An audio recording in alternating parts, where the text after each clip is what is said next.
Assalamualaikum warahmatullahi wabarakatuh.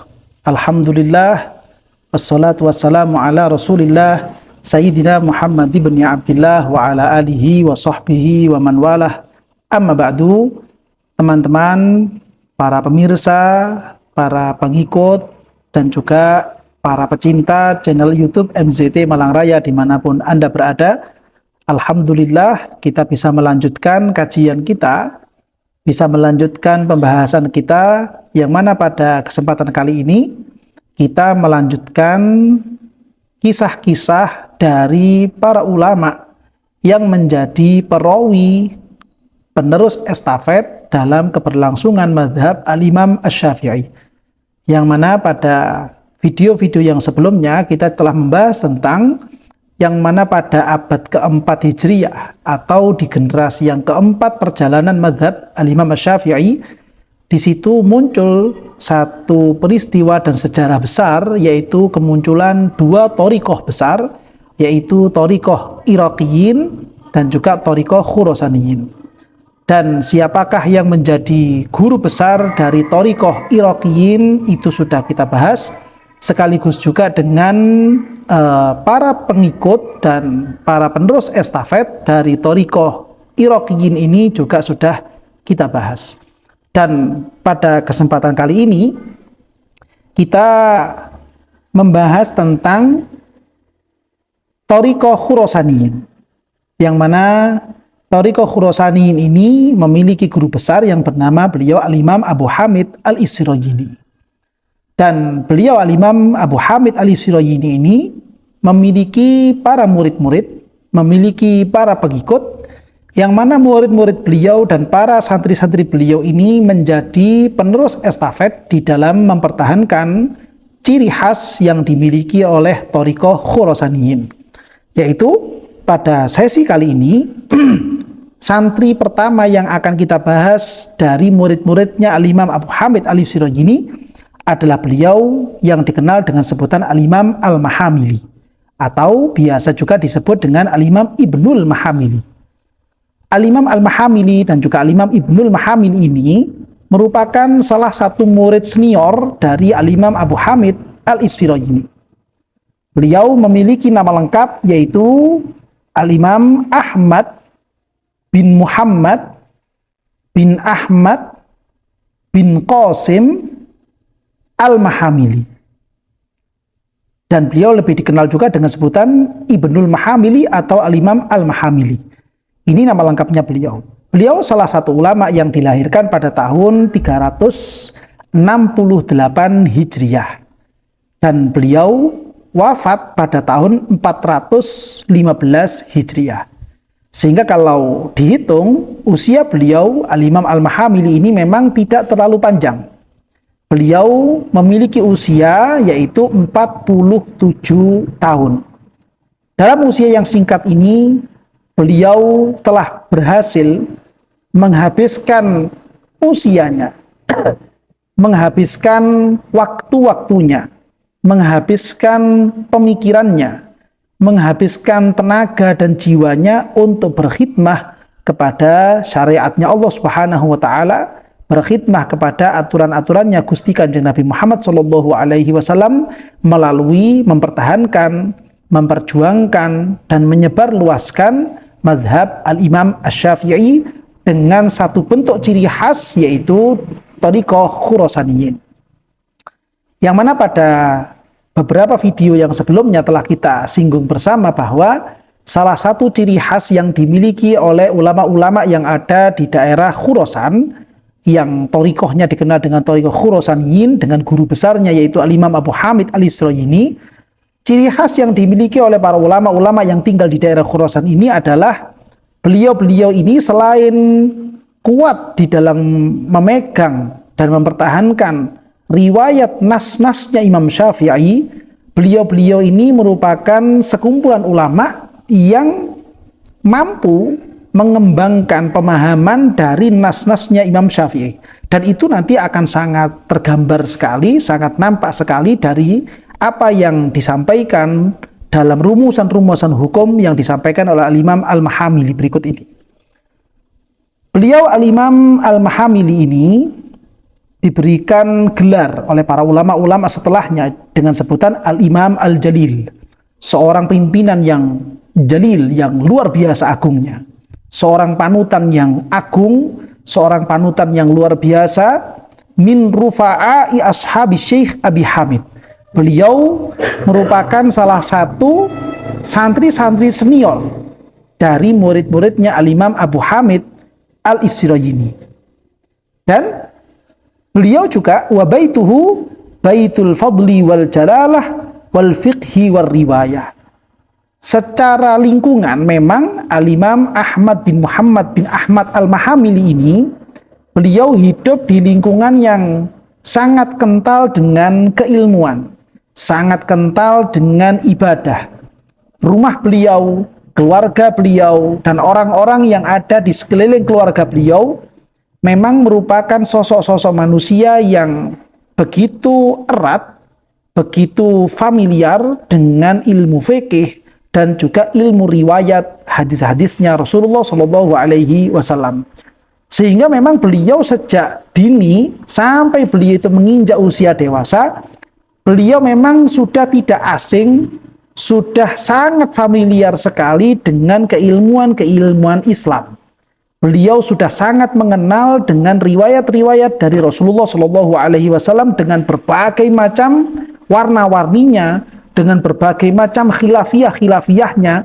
Ini merupakan satu hal yang sangat biasa sekali di kehidupan Al-Imam Ahmad bin Muhammad bin Ahmad Al-Mahamili sejak beliau masa dini.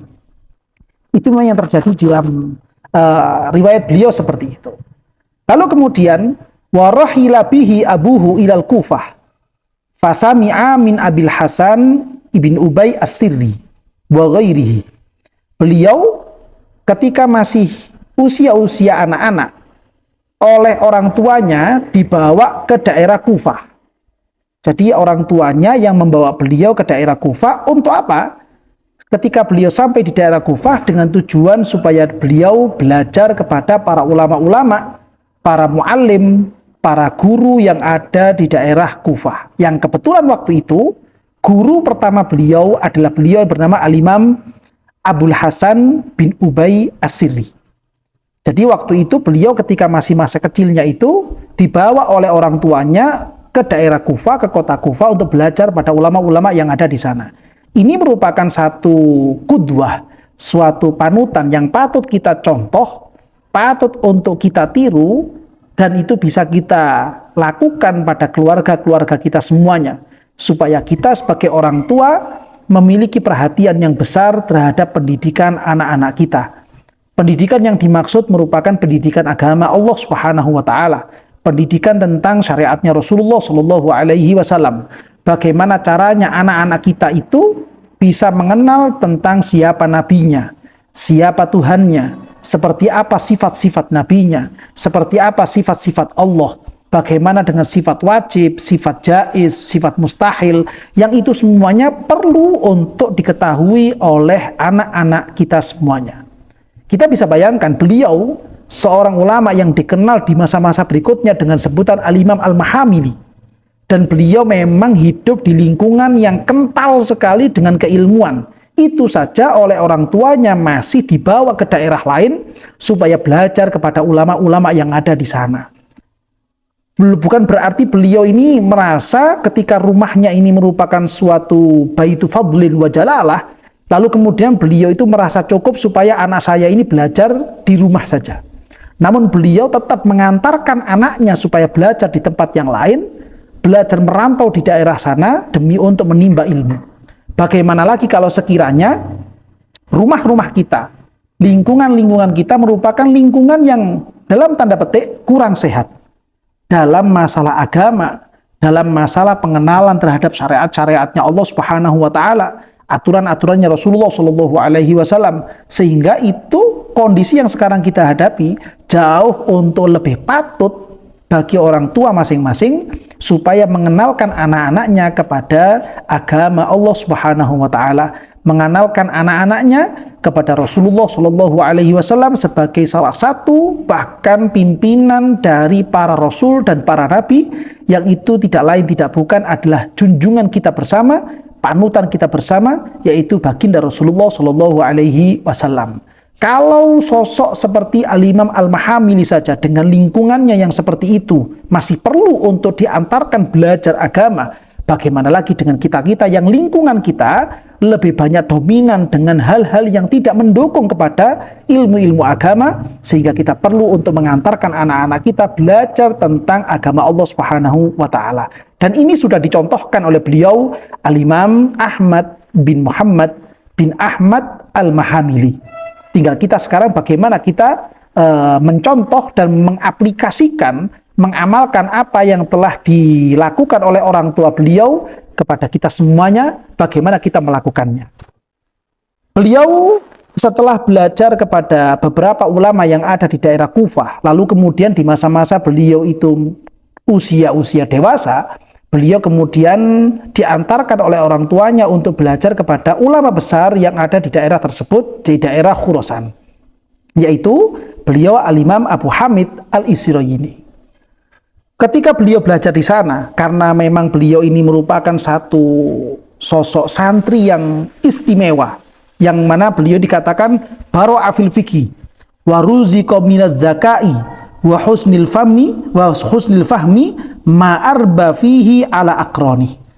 Saat itu beliau Al-Imam Al-Mahamili ini oleh Allah Subhanahu wa Ta'ala diberikan satu rezeki, yang rezeki itu adalah merupakan rezeki yang maknawi, bukan rezeki yang hissi, bukan rezeki yang nampak, tapi rezeki yang abstrak. Berupa apa? Beliau diberikan kecerdasan yang luar biasa, beliau diberikan kepintaran yang luar biasa dalam masalah belajar ilmu agamanya Allah Subhanahu wa Ta'ala. Beliau merupakan sosok santri yang mudah sekali untuk menangkap dan memahami pelajaran-pelajaran yang disampaikan oleh para guru-guru beliau. Hal yang seperti ini merupakan satu rezeki yang istimewa bila dibandingkan dengan rezeki yang hissi, rezeki yang nampak. Sehingga kita pun sebagai orang tua patut untuk memikirkan hal-hal yang seperti ini, bahwa rizki yang maknawi, rizki yang sifatnya itu abstrak, entah itu berbentuk kesehatan, berbentuk kecerdasan, berbentuk kepintaran yang diberikan oleh Allah, itu jauh lebih patut untuk kita utamakan, lebih patut untuk kita perhatikan dibandingkan di sisi yang lain, rizki yang secara hissi, rizki yang memang nampak kasat mata di mata manusia. Seperti beliau ini, beliau diberikan rizki oleh Allah Subhanahu wa Ta'ala dengan kecerdasan yang luar biasa. Ketika beliau itu memiliki kecerdasan yang luar biasa, sehingga beliau kemudian mampu untuk menguasai dan memahami seperti apakah madhab Al-Imam Asy-Syafi'i. Ketika beliau seperti ini, beliau kemudian mampu untuk mengungguli teman-temannya. Teman-teman yang sebaya dan seangkatan belajar bersama beliau, kalah dalam masalah kepintaran, kalah dalam masalah kecerdasan di hadapan guru beliau Al-Imam Abu Hamid Al-Isfirayini. Hingga kemudian pada satu ketika, satu pengalaman besar yang menjadi pemikiran mendasar bagi Al-Imam Al-Mahamili, yang kemudian pemikiran ini menjadi suatu amanat yang beliau jaga sampai beliau itu kemudian dipanggil oleh Allah Subhanahu wa Ta'ala, yaitu pengalaman yang dikisahkan oleh Al-Imam Al-Murtadha Abul Qasim Ali bin Husain Al-Musawi. Beliau Al-Imam Al-Murtadha Al-Musawi ini menceritakan, dakhala alayya Abul Hasan Ibnul Mahamili ma'a Abi Hamid Al-Isfirayini. Satu ketika Al-Imam Abu Hamid Al-Isfirayini itu pernah datang ke tempat saya, kata beliau Al-Imam Al-Murtadha Al-Musawi. Al-Imam Abu Hamid Al-Isfirayini datang ke tempat saya sambil membawa santri beliau yang bernama Al-Imam Al-Mahamili yang masih muda ini. Ketika beliau itu datang masuk ke tempat saya, dan waktu itu saya masih belum mengenal siapakah Imam Mahamili santrinya ini. Saya hanya berpikir ini hanya santrinya beliau begitu saja. Faqala li Abu Hamid, gurunya ini yang bernama Imam Abu Hamid Al-Isfirayini berkata, hadza Abul Hasan Ibnul Mahamili wa huwa al-yaum ahfadzu lil fiqhi minni. Guru beliau mengatakan kepada pemilik tuan rumah, kepada tuan rumahnya itu, yaitu Al-Imam Al-Murtadha Al-Musawi, ini santri yang sekarang bersama saya ini adalah Abul Hasan. Jadi beliau ini memiliki kunyah dengan sebutan Abul Hasan. Abul Hasan Ahmad bin Muhammad bin Ahmad Al-Mahamili. Ini Abu Hasan Al-Mahamili ini al-yaum di hari ini ahfadzulil fiqhi minni, jauh lebih hafal terhadap madhab-madhabnya Imam Syafi'i dengan rumusan-rumusannya Imam Syafi'i dibandingkan saya yang gurunya. Ini merupakan satu kesaksian yang luar biasa langsung muncul dari seorang guru terhadap muridnya. Kalau seandainya ada murid yang dia itu mengakui siapa gurunya, ini merupakan satu hal yang lumrah-lumrah saja. Bahkan memang wajib seorang santri itu tidak lupa dari siapa gurunya. Tapi ketika gurunya lah yang kemudian mengingat santri-santrinya, gurunya lah yang kemudian menganggap istimewa siapa santri-santrinya, ini merupakan satu tingkatan yang luar biasa sekali, merupakan satu kedudukan yang istimewa sekali di hadapan para guru-guru, yang mana hal ini merupakan satu hal yang patut untuk kita perjuangkan, patut untuk kita capai sebagai santri.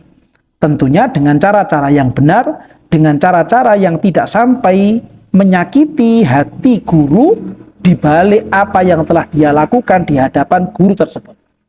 Al-Imam Abul Hasan Ahmad bin Muhammad bin Ahmad Al-Mahamili telah membuktikan hal yang seperti ini. Beliau belajar kepada gurunya dengan sungguh-sungguh.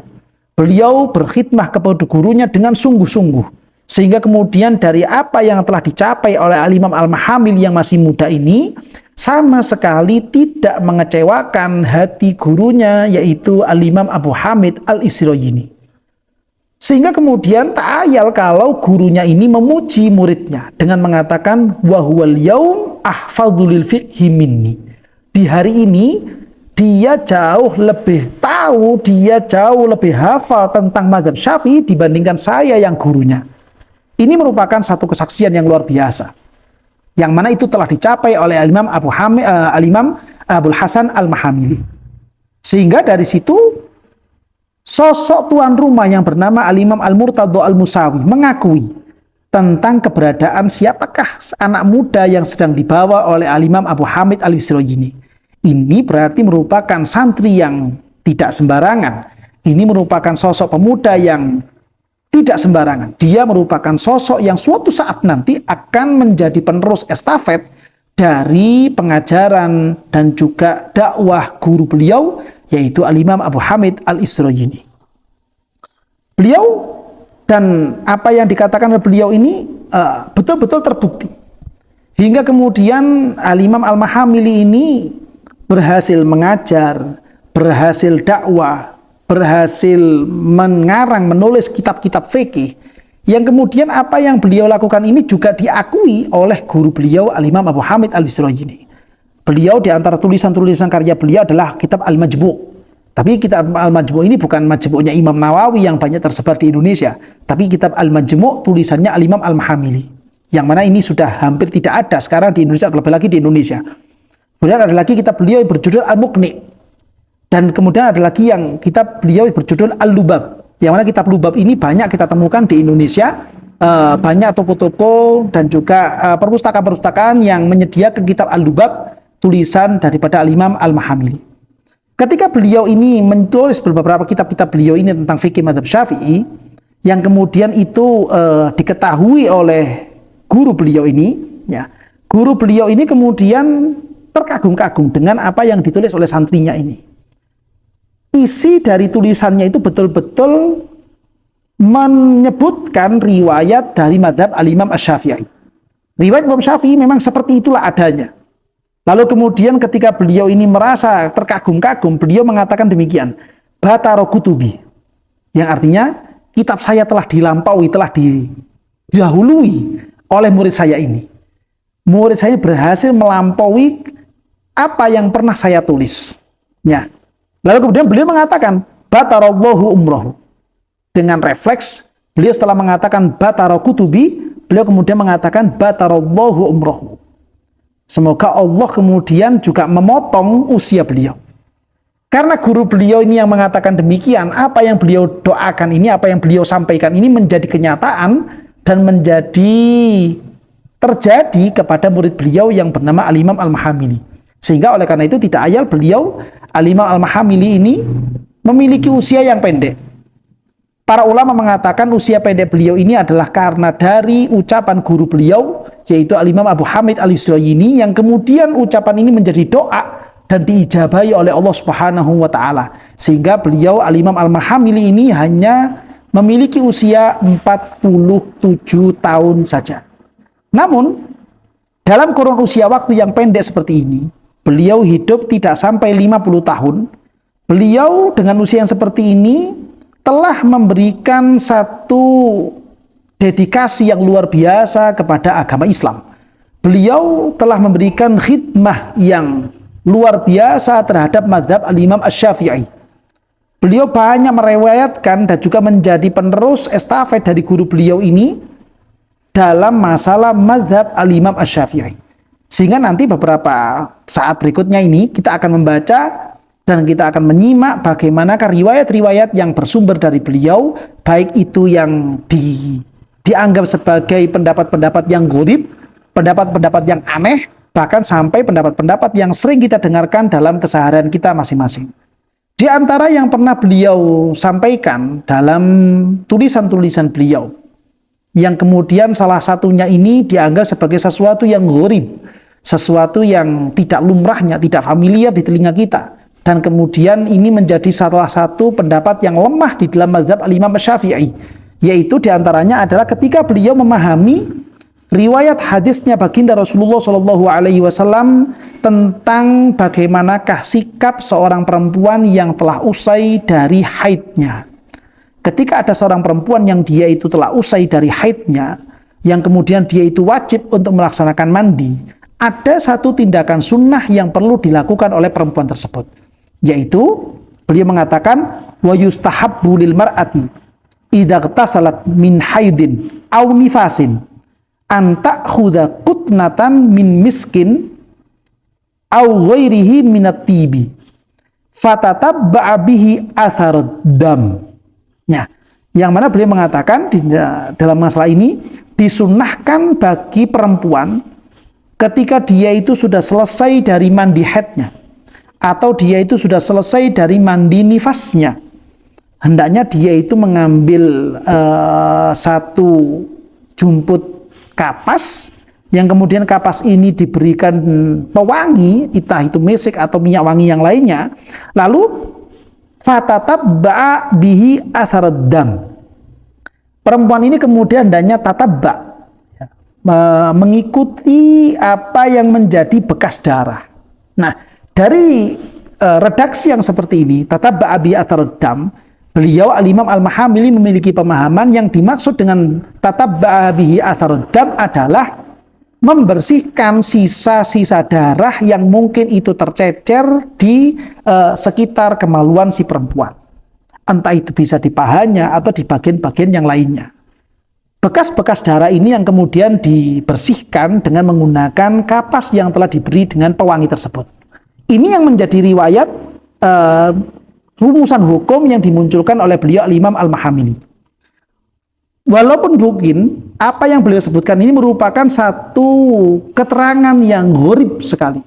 Satu keterangan yang dianggap tidak familiar.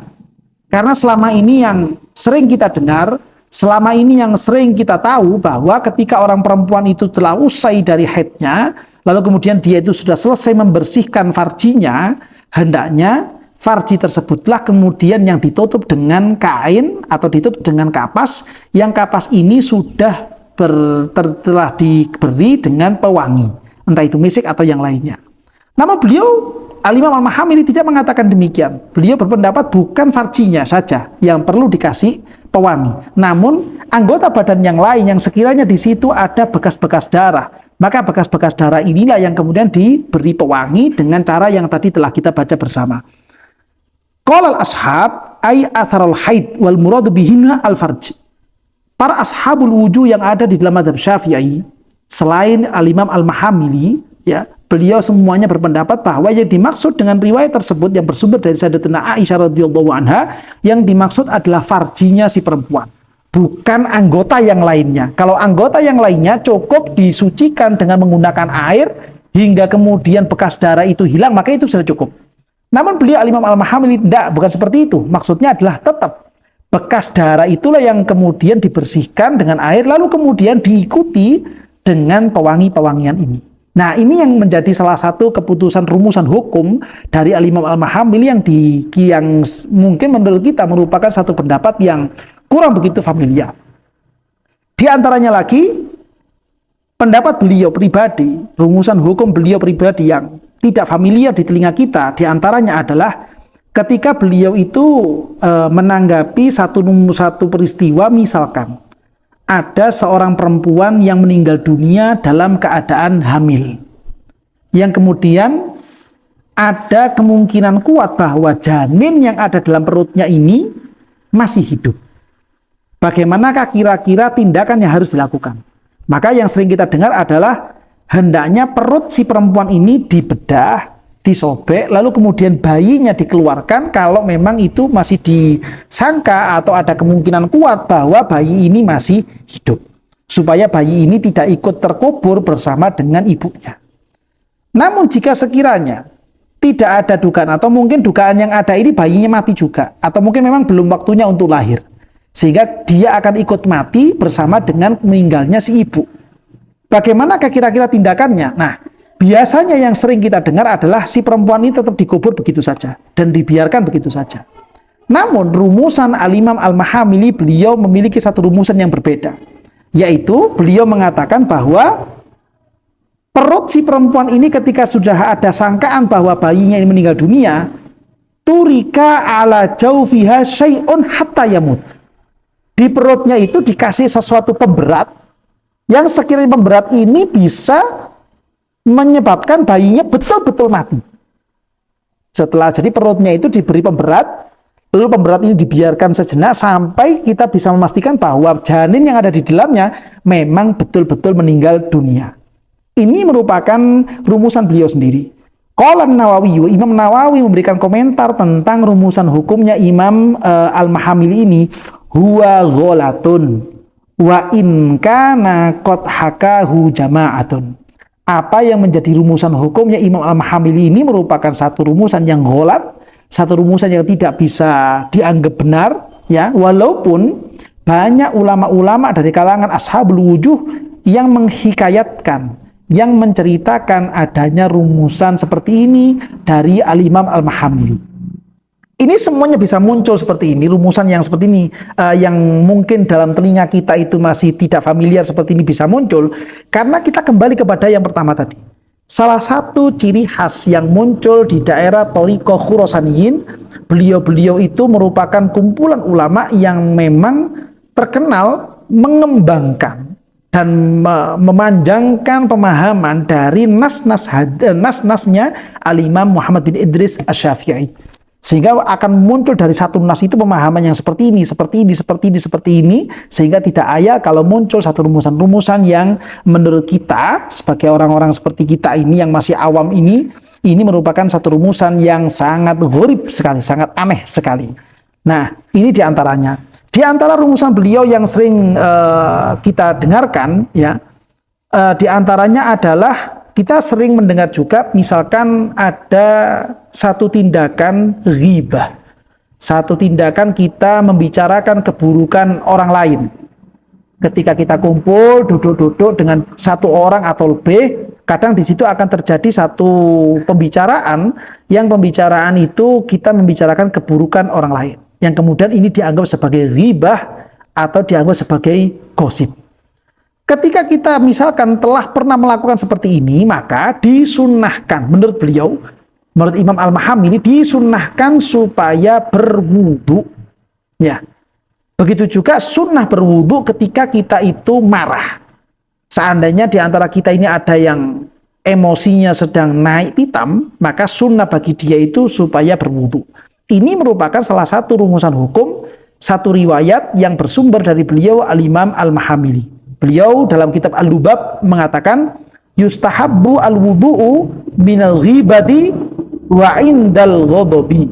Disunahkan untuk wudu ketika kita baru saja melakukan ghibah, kita baru saja melakukan gosip, membicarakan keburukan orang lain. Begitu juga sunnah melakukan wudu ketika kita itu dalam keadaan emosi, dalam keadaan marah, Sehingga supaya marah ini bisa menjadi redam, sunnah untuk melakukan wudhu. Di antara riwayat-riwayat beliau juga yang familiar di telinga kita, di antaranya adalah mungkin di antara kita sering mendengar bahwa orang perempuan ketika dia itu dalam keadaan haid, atau orang perempuan yang dia itu dalam keadaan nifas, supaya perempuan yang seperti ini tidak ikut hadir, tidak ikut menemani orang yang dalam keadaan naza', orang yang dalam keadaan muhtadhar, tidak perlu menemani di sampingnya. Kenapa demikian? Karena ini dianggap mengganggu. Hal ini merupakan salah satu rumusan yang riwayatnya bersumber dari beliau Al-Imam Al-Mahamili. Beliau dalam hal ini menyebutkan dalam salah satu karya tulisnya, yaitu kitab Al-Lubab, beliau mengatakan annal haidho yata'allaqu bihi ishruna ma'nan isna asyara minha mahdzuratuh wa samaniyatun ahkamuh. Tentang masalah haid, di situ haid ini akan bersinggungan langsung dengan 20 permasalahan. 12 diantaranya tentang keharaman-keharaman orang yang haid. Dan 8 diantaranya adalah membicarakan tentang hukum-hukum haid. Di antara hukum-hukum ini, atau di antara hal-hal yang dilarang bagi orang yang haid adalah wa'adda minal mahzurat annal haidho la tahdurul muhtadhar. Bahwasannya orang yang dalam keadaan haid, perempuan yang dalam keadaan haid diupayakan supaya dia itu tidak ikut hadir menemani orang-orang yang dalam keadaan naza', dalam keadaan muhtadhar. Riwayat yang seperti ini, yang sering kita dengarkan seperti ini, bersumber dari beliau Al-Imam Al-Mahamili. Walaupun menurut ashabul wujuh yang lainnya, tidak ada masalah orang perempuan yang dalam keadaan muhtadhar untuk ikut menemani orang-orang yang akan meninggal dunia dalam keadaan naza'.